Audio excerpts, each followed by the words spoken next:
I was on a horse when I was a week old with my dad, and every day since. There's lots to love about the American West, but the best part of it all are Westerners. My dad was a rodeo steer wrestler. And there may be no better example of that than Tammy Pate. All of my summers, anytime that I could get away from my parents, I was with my Grandma Betty riding.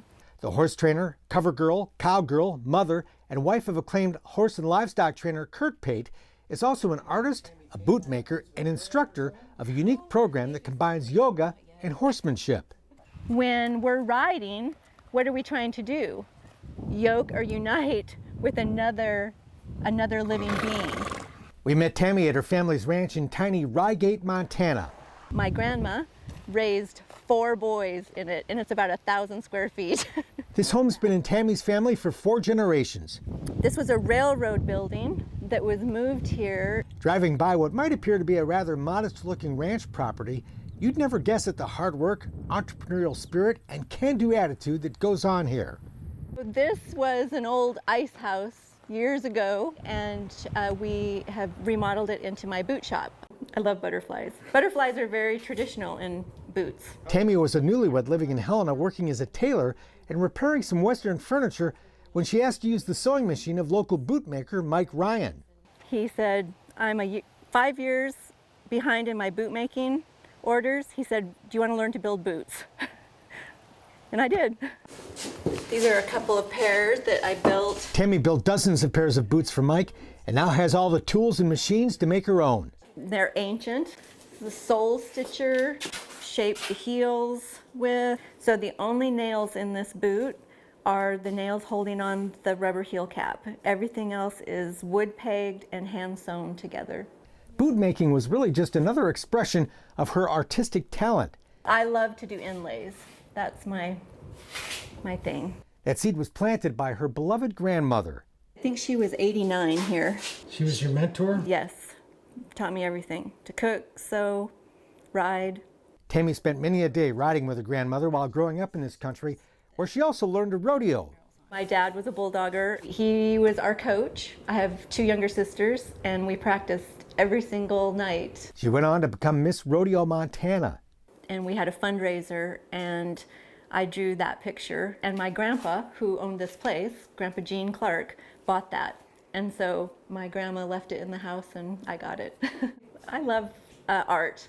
Yeah, I want to be an artist when I grow up. So is horse training just a sideline? Yeah, I think so. Actually, they're all sidelines. Her husband Kurt is a favorite subject. I love painting our life. Kurt was on the road teaching a clinic when we stopped by. Her bronc riding son Miles was down the trail somewhere too. This is Mesa. Hi, Mesa. But daughter Mesa was home from Oklahoma, where she's enjoying growing success raising bucking bulls for the rodeo business. I had a bull called Highway 12, and he was in the running for Bucking Bull of the Year. So now it's a family operation raising the bucking bulls, huh? Yes. Yep. Takes a village. That's a whole nother story. But training and handling cows is very similar to dealing with horses. The same principles apply working cattle or working a colt in a round pen. Balance point, pressure, flight zone. Tammy also uses those principles in her yoga and horsemanship seminars, teaching fundamentals that can be applied anywhere. The main thing that I try to get through to people is confidence.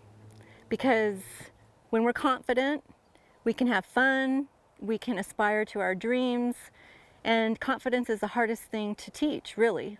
There's no confidence builder quite like becoming confident horseback, which can lead you to try other things. Have goals that are realistic to achieve, and then when we achieve these goals, I think that's how we build confidence. It was found on this place. Perhaps that's what the spirit of the West is really all about, and why, as long as there are people like Tammy Pate and her family, the American West will have a great future. That's it for now. We're back next time with more cool stuff from today's Wild West. I'm Mark Bedore. We'll see you down the trail.